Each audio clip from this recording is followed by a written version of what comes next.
Bienvenue à tous, je viens de vous l'annoncer tantôt. On commence d'abord par cette bonne nouvelle qui vient de tomber pour la République démocratique du Congo. Le M23 annonce qu'il met un terme à sa rébellion et sur le terrain des hostilités, elle est en train de compter ses dernières heures d'existence tellement que le rouleau compresseur des FARDC se renferme sur elle. Et dans une sorte de barreau d'honneur, les insurgés lancent des obus sur des civils de Bunagana, une localité qui a été récupérée par l'armée loyaliste. On pourra parler alors d'une fin totale du M23. Les collines de Runyoni et Tchanzou, les tout derniers bastions des rebelles, sont complètement passés sous le contrôle des FARDC cet avant-midi. Et ce, après une opération musclée de l'armée loyaliste menée toute la nuit. Et puis sur place à Kinshasa, c'est une lieste qui s'observe. Sachez que les femmes ont choisi de chasser rues et autres activités pour prendre part à une marche de soutien qui est donc organisée à travers la ville, unie comme une seule personne et pour une cause commune. Ces femmes ont séché leur lieu de travail et autres activités pour prendre part à cette action de portée nationale tant attendue, preuve éloquente de l'implication de la femme pour le rétablissement de la paix, d'autant plus que ces dernières étaient considérées comme l'arme de guerre, qualification qui a fait d'elle victime de plusieurs atrocités. Et puis nous allons parler de l'avènement de Madame Kyenge au gouvernement italien qui révèle avant tout la méritocratie telle que soulignée par Augustin Matata Ponyo, Premier ministre, qui a eu des entretiens avec cette personnalité hier à l'hôtel du gouvernement.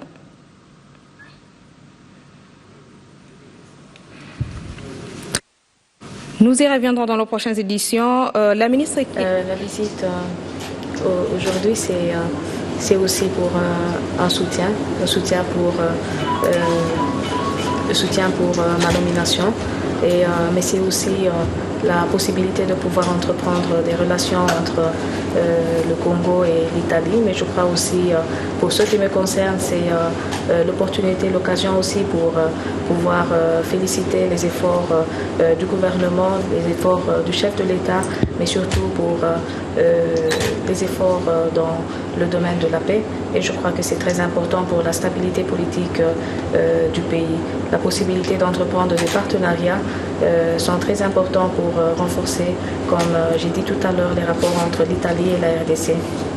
C'est la première fois qu'en Italie, on a un ministre d'origine étrangère et la personne ne provient pas d'une colonie de l'Italie, mais d'un pays qui n'a pas eu de relation dans le passé avec l'Italie.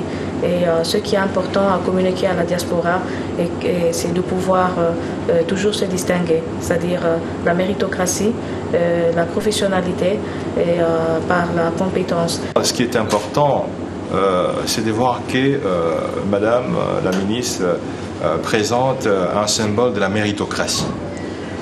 Est un symbole du travail réussi et qu'à ce titre-là, tout ce qui lui arrive ne peut pas, en tout cas, l'amener à céder. Parce que le plus important, c'est ce qu'elle a réussi. Témoigner que dans un environnement parfois hostile, de façon minoritaire, le succès, la performance, la compétence, l'intégrité sont des valeurs universelles qui peuvent donc prévaloir. Et je crois que ça c'est très important. Madame est le symbole aujourd'hui de la réussite, de la diversité. Et je crois qu'elle a tous les soutiens du gouvernement congolais dont nous représentons ici. Et ceci procède aussi de la volonté du chef de l'État. La ministre Kyenge est essentiellement en RDC pour apporter son soutien moral aux femmes victimes de violences sexuelles et soignées à l'hôpital de Panzi du docteur Denis Mukwege à Bukavu. Elle a fait la une de l'actualité internationale juste après sa nomination dans le gouvernement l'État. Cécile Kyenge, ministre italienne de l'intégration, est arrivée ce midi à Kinshasa par le vol Ethiopian Airlines. Dans son programme, une tournée qui commence à Bukavu et une visite à l'hôpital de Panzi pour voir de visu les femmes victimes des violences sexuelles. Je suis à Kinshasa pour 2 jours et ensuite je vais à Bukavu et à Lubumbashi. Et c'est une très grande joie pour moi d'être ici à Kinshasa.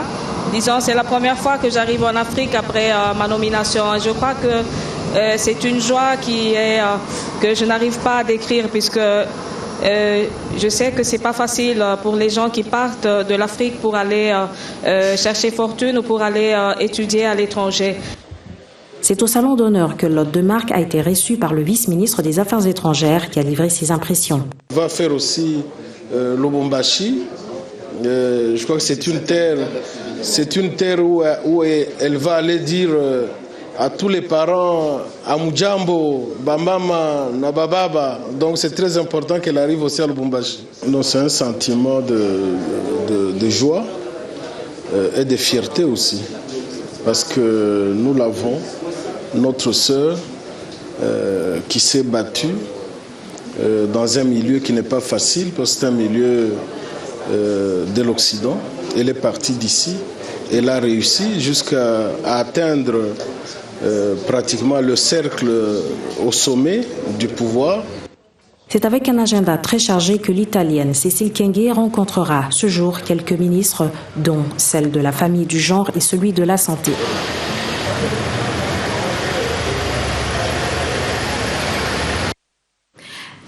La femme a encore fait parler d'elle au ministère de l'Intérieur à travers le collectif des femmes présidentes des partis politiques en RDC. Les femmes souhaitent la mise en place d'un cadre de concertation dénommé Collectif des femmes présidentes des partis politiques. Francine Kimassi Bikeli, porte-parole de Collectif des femmes. Nous, femmes présidentes des partis politiques en République démocratique du Congo, conscientes de nos responsabilités devant la nation congolaise en particulier et d'autres citoyens du monde en général, soucieuses de voir notre pays, la République démocratique du Congo, devenir un véritable État de droit et respectueux de tous les droits de l'homme, du discours du chef de l'État, garant des bons fonctionnements des institutions de la République.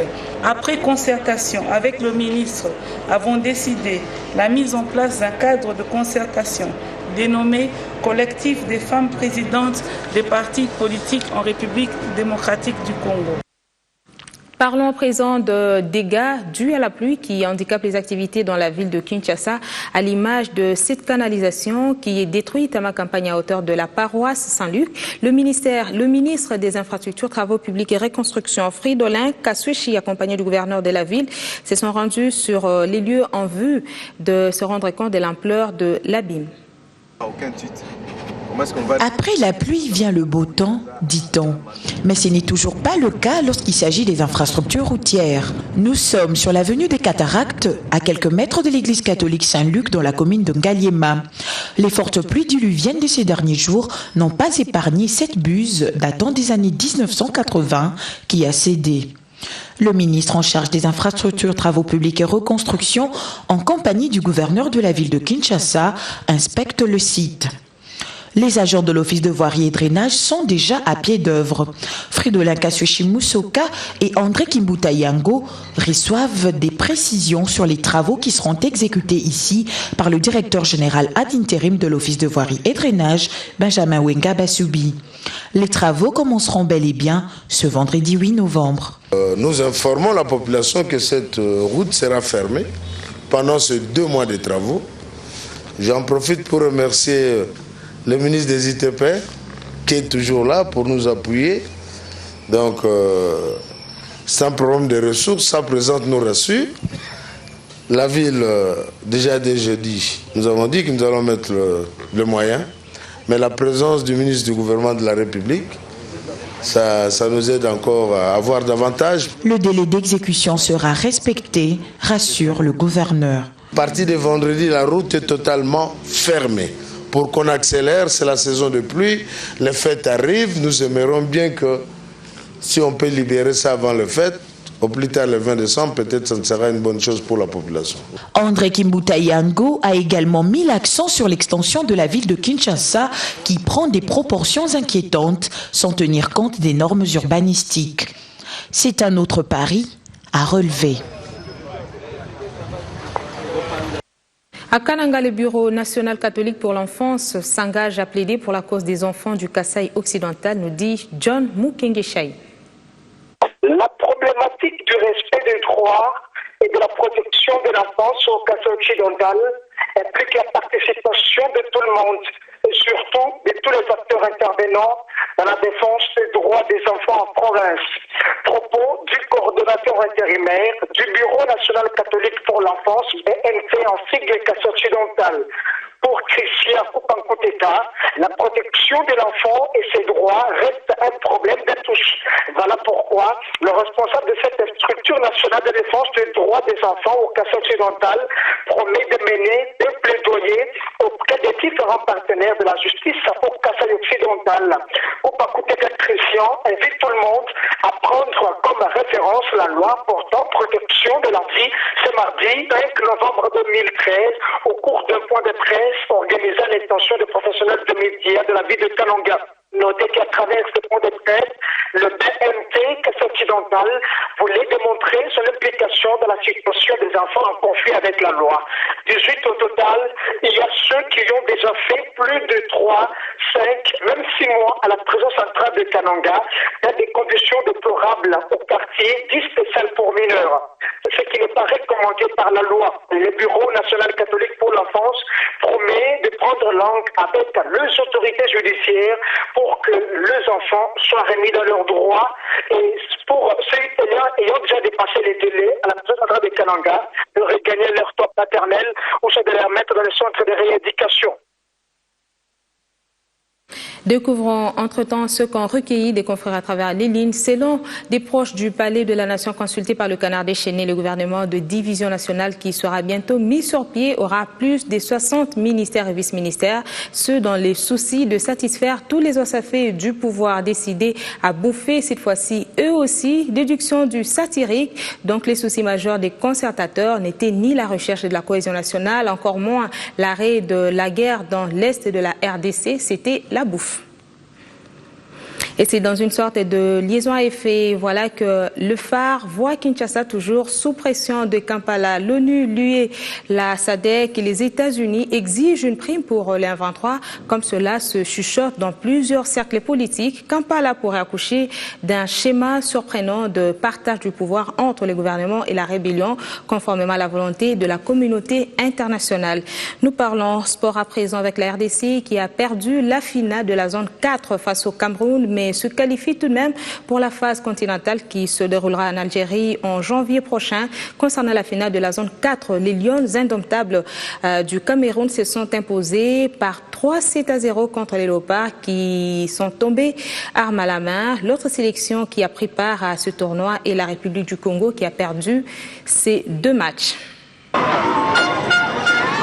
Les Camerounais ont célébré leur victoire en finale de volleyball concernant la zone 4. En finale, les Lions ont dominé les Léopards par 3-7-0. 25-19 au premier set, 25-10 au deuxième set et 25-20 au dernier. En dépit de ce résultat, le coach congolais garde tout de même confiance. Pour moi, je pense que c'est aujourd'hui que les filles se sont bien exprimées parce que hier, il y avait un peu le stress. On ne voulait pas perdre parce que gagner le match du Congo-Brazza, ça nous donnait déjà la qualification. Or qu'aujourd'hui, c'est ce que nous avons pu dire aux filles pendant le briefing, que nous sommes déjà qualifiés, nous allons pour jouer. Donc il faut jouer, demander à l'adversaire de venir chercher sa victoire. C'est ça ce que nous avons essayé de faire, mais le manque d'expérience a fait que ça n'a pas marché. Côté camerounais, on dévoile le plan après la victoire, mais tout en respectant l'adversaire. Ça qui a vraiment fait la différence, n'est-ce pas aujourd'hui, le service. Parce qu'on a demandé aux filles de servir à des points assez précis. Et ça nous a donné un avantage. La prochaine étape, n'est-ce pas seulement pour le Cameroun, mais c'est pour la République démocratique du Congo aussi. Nous avons le 3e tour qui va se dérouler en Algérie au mois de janvier. C'est là où, n'est-ce pas, tout va se dessiner. La prochaine étape se déroulera donc en Algérie, où les 10 meilleures nations du continent vont rivaliser pour la couronne qui les emmènera en Coupe du Monde l'an prochain en Italie. FC Nzaki Mweena sa seconde défilée de haut la saison en prenant le dessus sur les scores de 3-0. Le RC Bilima enregistre sa première victoire de la saison après son succès face à AC Rangers, 1-0. Style du Congo et Jacques Héritage se sont neutralisés 2-2. Le SC Nubelor est tombé devant Amazon, 1-0. Initialement, 4 matchs étaient prévus ce lundi pour la poursuite de la 3e journée de la 96e édition du championnat de l'entente provinciale de football de Kinshasa. RC Bilima offrait son hospitalité à l'ASC Rangers au stade Tata Raphaël. Dominatrice dès l'entame de la partie, Bilima a ouvert le score à la 33e minute par son buteur Messon Bofamba. Rangers va ainsi tenter de revenir au score sans succès. Les hommes du coach Mataï, ancien joueur de l'Étoile du Zaïre, vont conserver leur avantage jusqu'au terme de la rencontre. Toujours au stade mythique Tata Raphaël, CS Steel et Jack Héritage ont fait jeu égal par 2 buts partout. Une rencontre qui s'est jouée au stade des Martyrs de la Pentecôte. Tornado a affiché ses ambitions en étriant le FC Nzakimwina sur la note de 3-0. Sur cette même pelouse, l'AC New Bellor a courbé les chines devant l'OC Amazon, 0-1. Nous allons nous dire au revoir en évoquant cette rencontre littéraire que nous avons annoncée à l'ouverture de cette édition du journal. Les écrivains congolais associés à leurs homologues étrangers vont se rencontrer à Kinshasa à partir de demain, débattre de la littérature et promouvoir ainsi l'exercice de la lecture en RDC. Ce festival de la littérature prendra fin le 10 novembre prochain. Suivant. Le Congo au cœur du récit. Il en sera question du 6 au 10 novembre prochain à l'occasion de la première fête du livre de Kinshasa. Une initiative qui va réunir plusieurs auteurs congolais vivant à Kinshasa et ailleurs, mais aussi plusieurs autres auteurs étrangers qui vont partager leur expérience avec les passionnés de la littérature. Moi, je sais que je viens essentiellement pour ça, pour animer des ateliers, rencontrer les jeunes qui ont envie de faire de la bande dessinée, donc essayer d'échanger, de faire partager mon savoir-faire et voilà, puis bon, je suis ravi de revenir. J'avais été très heureux de venir une première fois. J'avais été séduit à la fois par les gens et la ville. Donc voilà, c'est un grand bonheur pour moi de revenir. Moi, j'ai lu beaucoup de livres dernièrement et j'ai très envie de faire une histoire qui se passe à l'époque de Léopold II, qui est quand même une période très incroyable, enfin fascinante aussi pour son histoire. Et je suis en train de réfléchir notamment à un scénario qui se passerait à cette époque-ci. Donc justement, d'être ici, pour moi, ça va être une source aussi d'inspiration. Belle initiative qui permettra aux écrivains congolais de s'exprimer. Depuis longtemps, vous le savez, on nous a dénié, n'est-ce pas, la vertu de l'écriture. Nos civilisations négro-africaines, apparemment, n'ont pas écrit selon les historiens qui nous ont appris l'histoire. Mais il s'avère que toutes les civilisations du monde ont écrit, même les civilisations négro-africaines.